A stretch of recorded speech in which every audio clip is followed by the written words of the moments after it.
Ang panawagan nga ni Pacquiao doon sa isa niyang statement, mga kaibigan, eto hanapin ko, basahin natin. Ah, hindi tayo kailangang magkawatak-watak. Ang dapat ngayon natin magkaisa. Sino gumagawa ng pagkakawatak-watak? Ang masama, ito mga nasa gobyerno sa ilalim ni Presidente Duterte. Kahit nasabihin pa natin, wala siya talagang kinalaman sa pagsasara ng ABS-CBN. Hindi pwedeng hindi isipin na hindi siya nakialam. Bakit? Kasi may kapangyarihan siya over the agency na nag-enforce nito pong closure ng ABS-CBN. Ibig sabihin, pagka ang mga nasa ilalim ng presidente gumawa ng kapalpakan,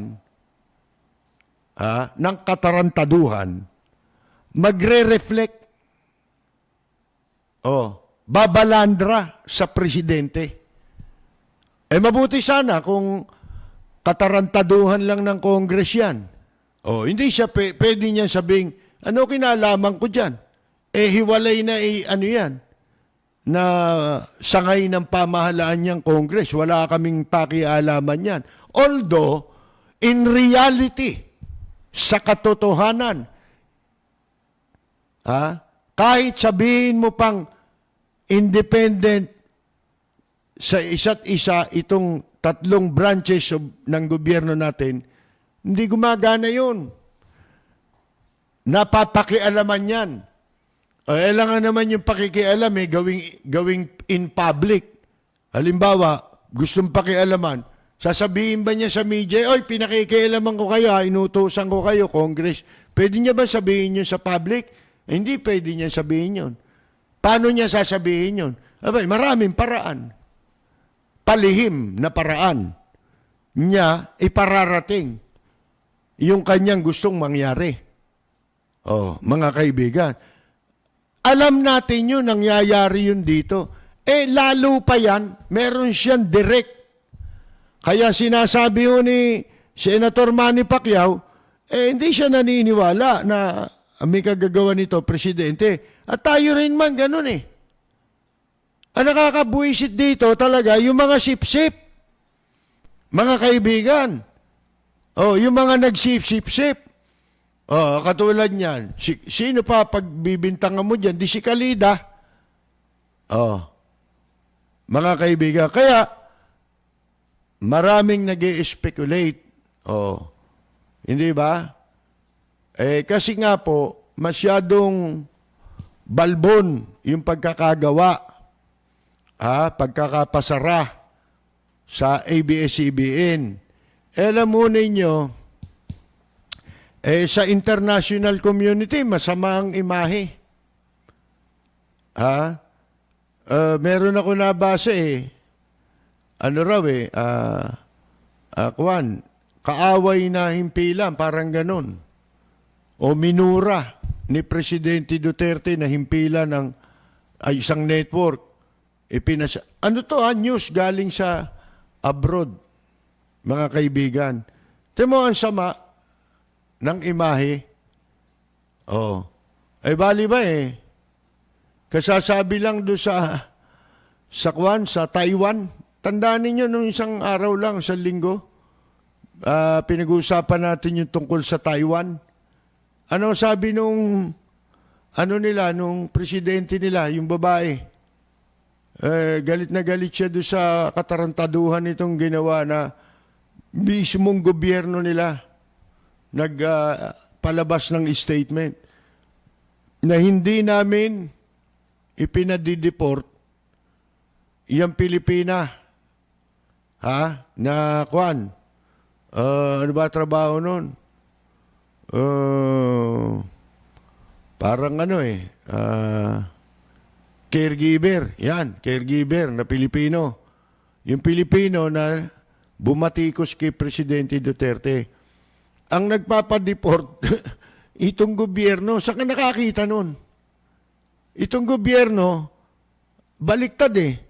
Dapat proteksyonan yung sarili niyang mamamayan lalo't nasa ibang bansa. Baliktad. Sila naman, pinadideport nila. At ang may ayaw, at ang nagpo-proteksyon lumalabas sa kapakanan ng Pilipina, eh yung gobyerno mismo ng Taiwan, yung host country. Nakakahiya. Mga kaibigan, isipin ninyo, ang sabi, dito kasi sa amin, sa ilalim ng aming mga batas, ay iginagalang ang karapatan ng isang mamamayan sa pagsasalita na kasama ron ang mga dayuhan dito sa aming bansa. Na dapat iginagalang nila ang pagkilala sa buong mundo, ng lahat ng gobyerno sa buong mundo. Bali ba, kasasabi lang nun eh. Tas eto, sa ayaw at sa gusto natin, although hindi purely ito ay press freedom issue, politika to eh. Sabihin niyo sa akin kung hindi, politika yan. Katunayan, yung ABS-CBN hindi na-i-renew ang prangkisa sa nakaraang administrasyon. Alam niyo kung bakit? Galit si Panot dun sa dalawang angkor ng ABS-CBN. Kaya hindi niya, sinulsulan niya rin yung Congress. Alam niyo naman yung Congress, dito sa Pilipinas hindi niyan kinikilala yung separation ng kanilang functions, mga kaibigan, bilang mga nasa legislative. Hindi. Gustong maging rubber stamp lagi ng Kongreso natin sa kung sino ang nakaupong presidente. Simple lang yun, ang dahilan para makinabang sila. Ito namang executive, gusto nila yon, hawak nila sa leeg. Para lahat, nagagawa nila. Yun yung sinasabi ko sa inyo, hindi gumagana dito yung sistema natin. Ano ba tayo? Yung forma ng ating gobyerno, presidential form of government. Hindi naman yung dahil sa presidential government, kaya hindi gumagana.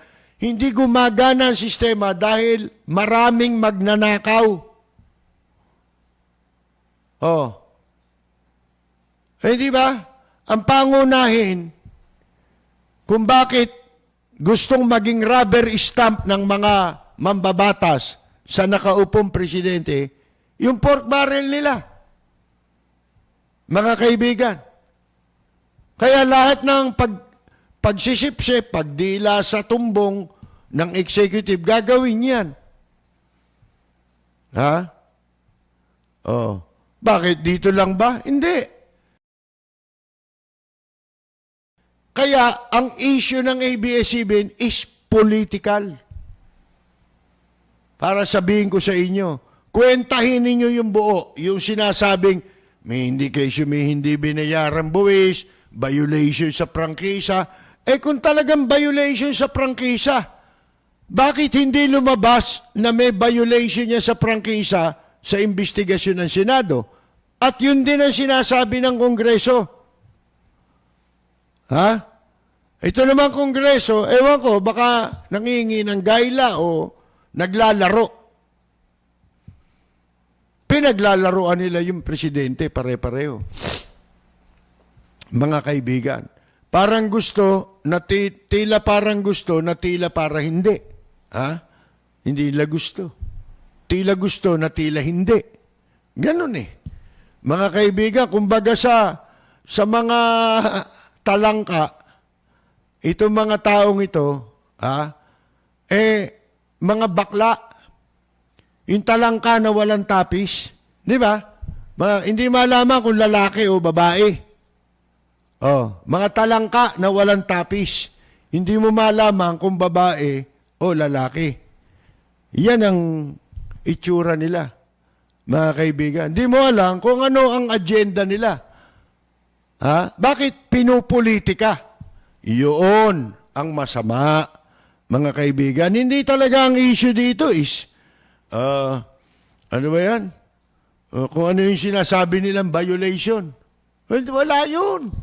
Hindi lumabas yun. Sipin mo, Senate inquiry yun.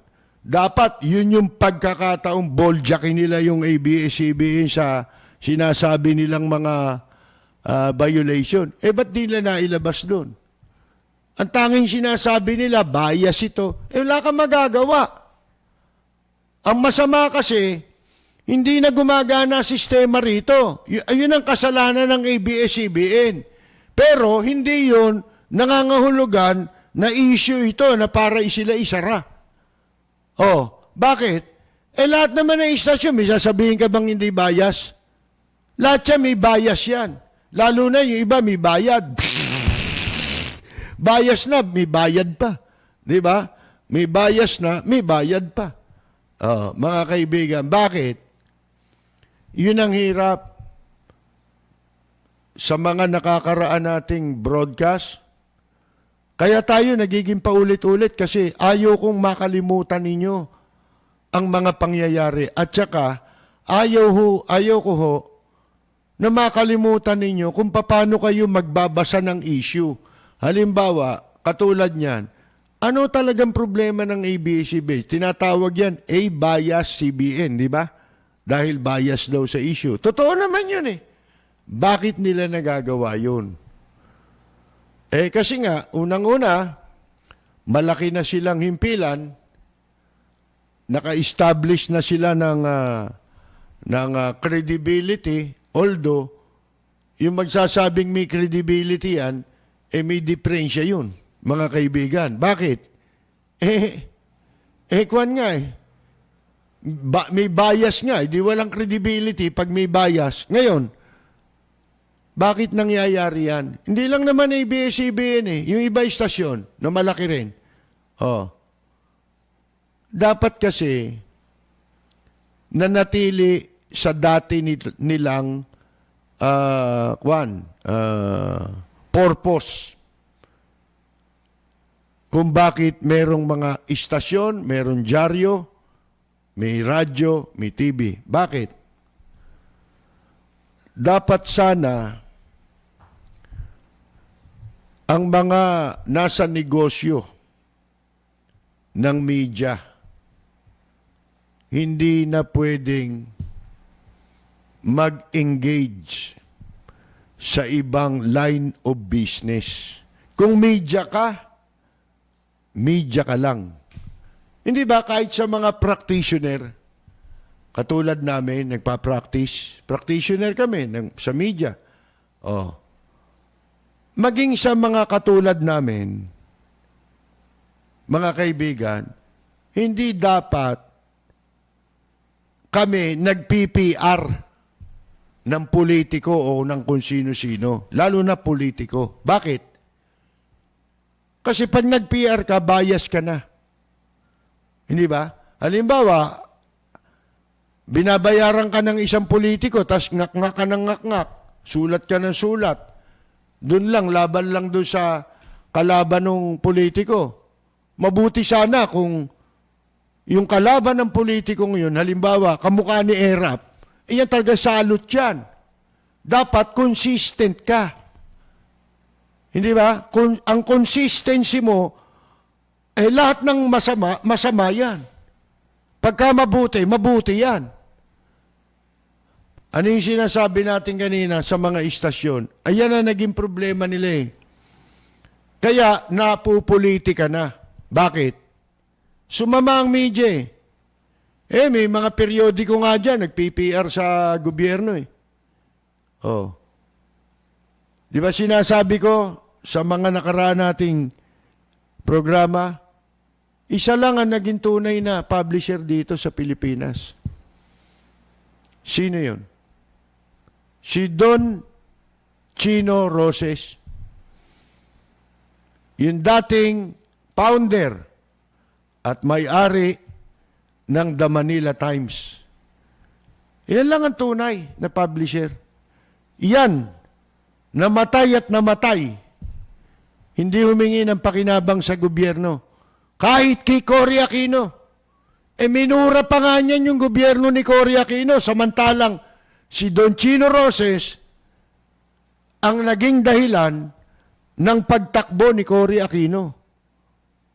Si Don Chino Roses ang nangalap ng 1 million signature para pakiusapan si Cory Aquino na kumandidatong presidente. Pero nung naupo si Cory, walang hiningin pabor yan. At kahit na nung panahon na meron pang Manila Times bago mag-martial law, hindi yan nag-engage sa ibang negosyo para ginamit ang periodiko para makakuha ng konsesyon, ng kontrata sa negosyo para magpayaman. Dapat kasi ang media sa Pilipinas, kung media ka lang, media ka lang. Hindi pwedeng negosyante ka tapos bibili ka ng sapi sa istasyon ng telebisyon o kaya sa dyaryo.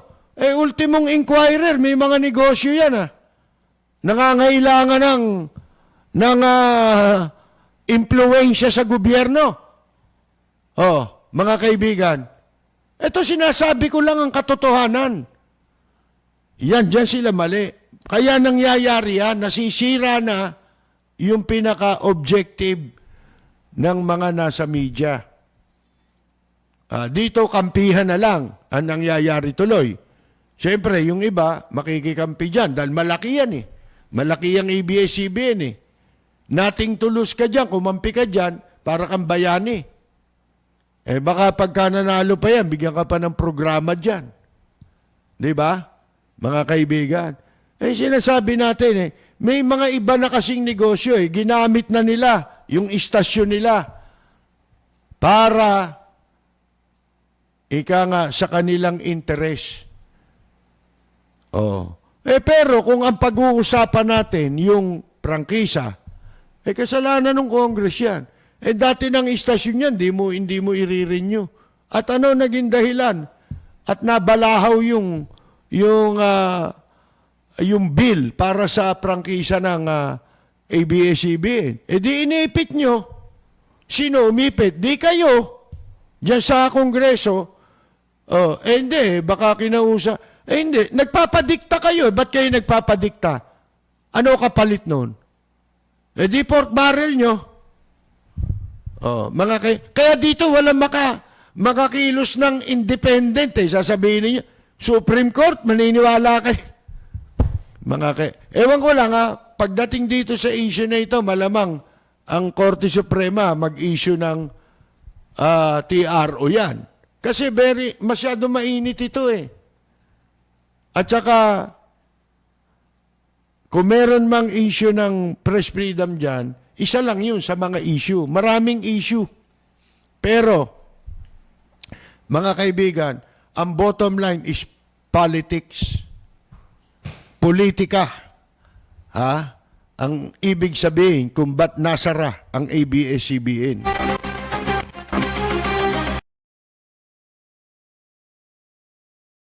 Hi, Ka-Percy Lapid at sa mga listeners ngayon, binabati ko ang inyong programang Lapid Fire sa matapang at makatotohanang pagbabalita.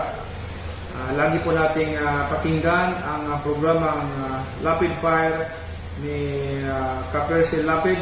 Ito po ang inyong katrupa at kaibigan, Manny Pacquiao. Maraming salamat po.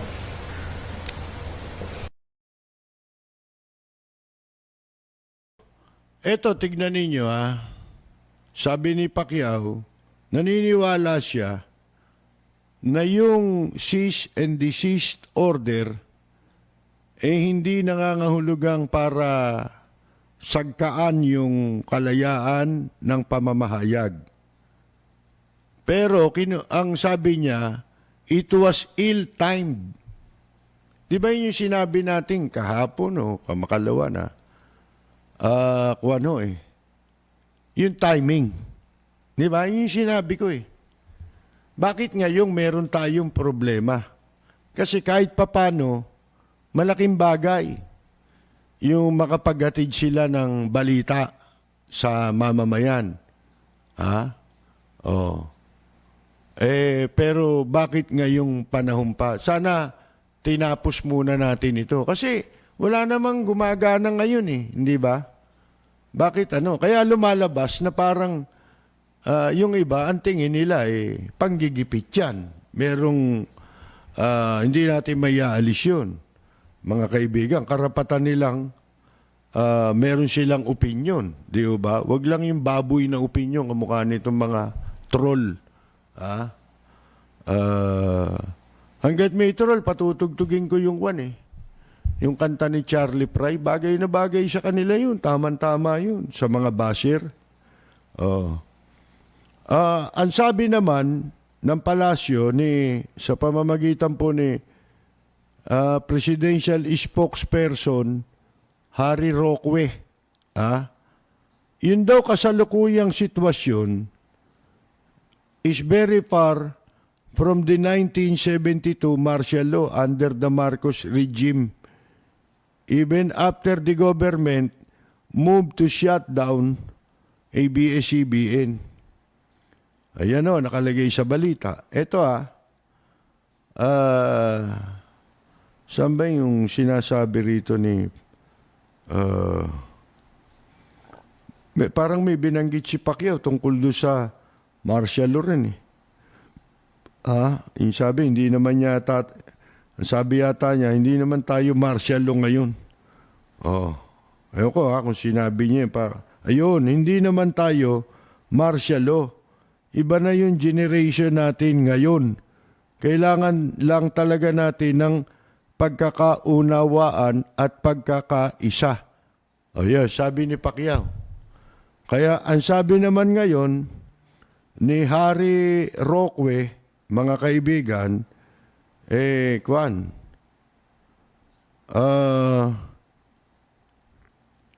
yun daw sitwasyon natin malayo doon sa 1972 martial law sa ilalim ng rehimen ni Presidente Marcos pagkatapos na isara itong ABS-CBN. Ang sabi niya, kinokontra ni Roque yung sinabi naman ng isang obispo, si Broderick Pabilio, isa pong obispo, na ang sabi raw po nito, yung pagkakasara ng broadcasting giant, palapit na tayo sa martial law. Kaya sabi nitong si Roque, nire-respeto po natin ang opinion ni Bishop Pabilio.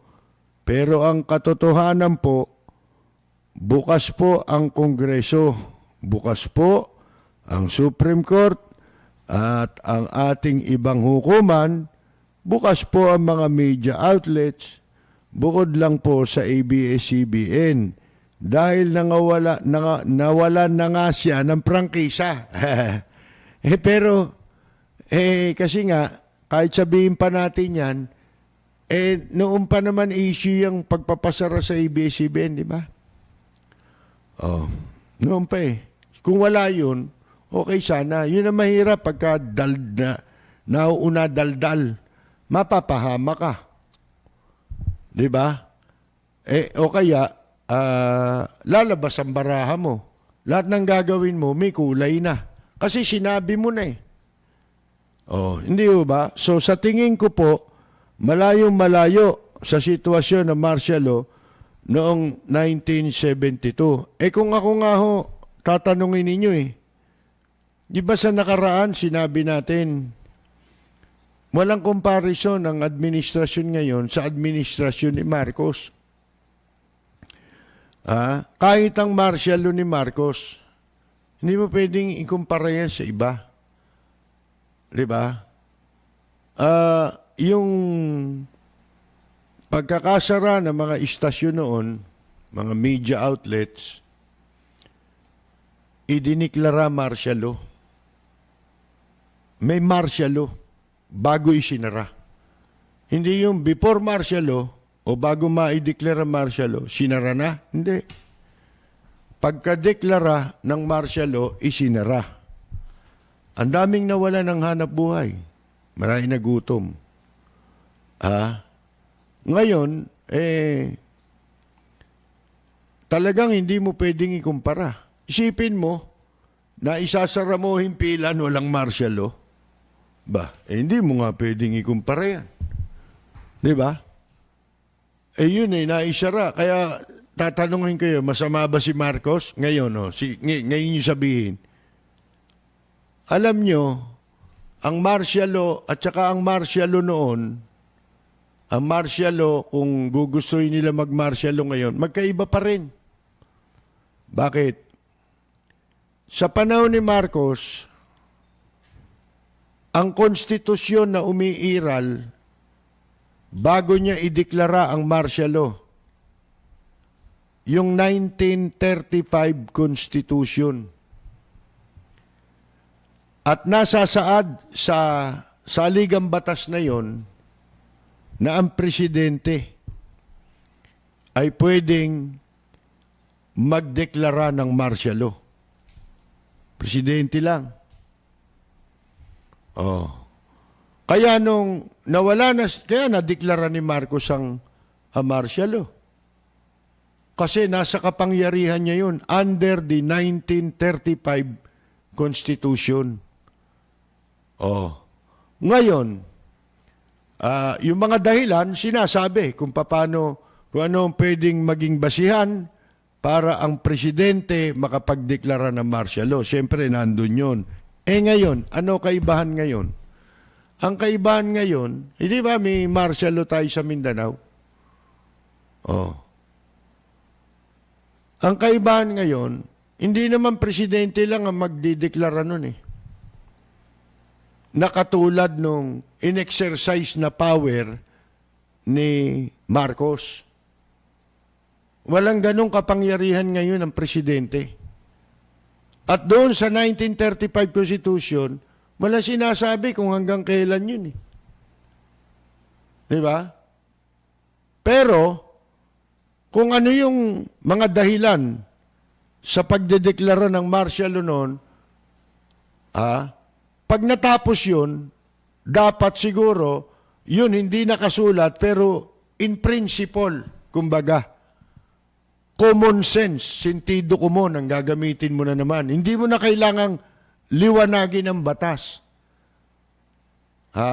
Dapat, pag na-contain mo na yan at nasigurado mo nang nasupil mo na yung dahilan. Ano ba mga dahilan? Insurrection.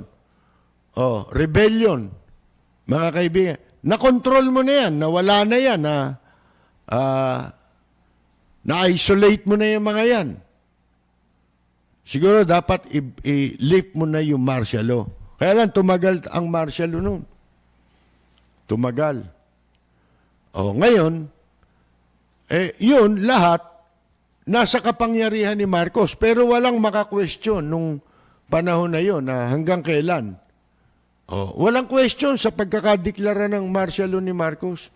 Ang kinagagalit sa kanya, maraming nawalan At saka yung mga na-sequester, maraming sinequester, di ba, negosyo. Yun, siyempre magagalit yung mga negosyante. Ano yun? Natural reaction yun. Ngayon, yung mga indikasyon na pwede silang magdeklara ng martial law o mga basihan para makapagdeklara ng martial law ngayon, absent. So, hindi natin alam itong pagkakasara ng ABS-CBN, baka dahil dito, magkaroon ng dahilan para mag-martial law. Di ba? Baka dahil dyan, yan ang pagmulan nung hinahanap nilang dahilan para makapag-martial law. Pero ang kaibahan pa rin, isa pa, hindi siyang magpapasya. Kailangan merong concurrence ng Congress, mga kaibigan. At merong limit. Di ba, ilang beses nang in-extend yung sa Mindanao na martial law? Mga kaibigan, meron limit. Kung ilang 90 days o 60 days, mga ganun lang eh. Mga kaibigan, tapos na yung martial law. Lalo na kung di ma-extend. Ito, in-extend lang eh. Yung sa Mindanao eh. Hindi ba? Parang, siguro, may nagsasabi, baka talaga sinadya na gawin niyang pagsasara na yan dahil para ma-justify yung declaration of martial law. Yun ang duda nung iba, mga kaibigan. Pero, hindi mo pwedeng ikumpara ito. Ano mo sasabihin mo kay Marcos na si Marcos ba nagkaroon ng kaso dahil pinasara niya yung mga himpilan? Wala. Bakit? Martial law eh. After martial law ba may nagdemanda sa kanya? Hindi. Justified eh. Ang mahirap, gumagawa ka ng nangyari sa panahon ng martial law na hindi ka naman martial law. Mas matindi yun.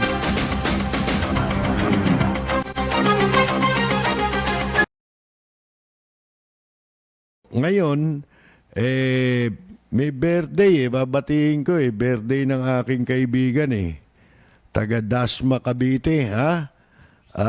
Yung di ko mababati, sama na lang kayo dito, lahat na may birthday ngayon. Pero binabati ko ang aking kaibigan, si Calito Ricato, dyan po sa Dasmariñas, Cavite. Dahil kaarawan niya po, ay narito ang ating pagbati. Para sa nagdiriwang ng kanilang karawan, Happy birthday, ang bati ko, ang bati namin sa iyo. Nawa ay lumigaya ka.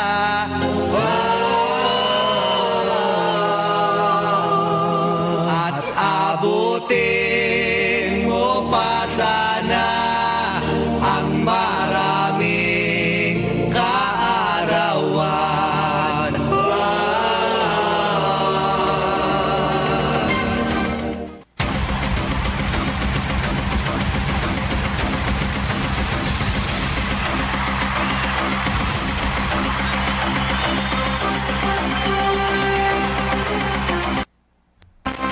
Okay, mga kaibigan, dadako na po tayo sa pagbasa ng mga reaksyon kung meron po at pagbati sa mga sumusubaybay sa atin. Una ko nang babatiin si Toto, Toto Eldama ng bandang Moonstrucks, at saka ang kanyang butihing may bahay na si Carmela. Binabati po natin. Ito si Toto Yan una ko nakilala sa Japan 1976, bandang Moonstruck sila. Minsan doon ako natutulog sa bahay ni Toto takot yata sa multo yan Tinatabi ako matulog niyan doon sila nung araw sa Sukero tumutugtog. Ayan, si Toto Eldama. Tsaka hanggang ngayon banda yan Moonstrucks. Kumbaga, sila ang pinakamatagal mga kaibigan mabuhay ka to Tsaka ang ating may bahay dyan, si Carmela. Si Steve Colyao ng Dasmariñas, Cavite. At ito, babatiin ko mga mula sa angka ng mga Padilla. Si Grace Marie Padilla, mga kaibigan, at ang kanyang anak, anak ba ni Grace to? Si Talia Padilla. Ayan, at saka siyempre si Telang Fernandez. Padilla ba si, Padilla rin yun Fernandez Padilla. Ayan po, mga kaibigan. Si Mercedes Games, ito yung mga matatagal nang hindi natin natunghayan dun sa isang account ng FB. Ngayon ko lang nabuksan, si Henry Yumol ng Los Angeles, binabati natin, ha? Si ano ho, ha? Vener Cruz ng Paris, France. Oh, saka-sakaling nakikinig pa, ha? Si Loretta Bridge, ayan. Si Belia Reyes, at ang kanyang husband, from Toronto, Canada. Ayan po, ha? Okay, dito tayo dumako, ha?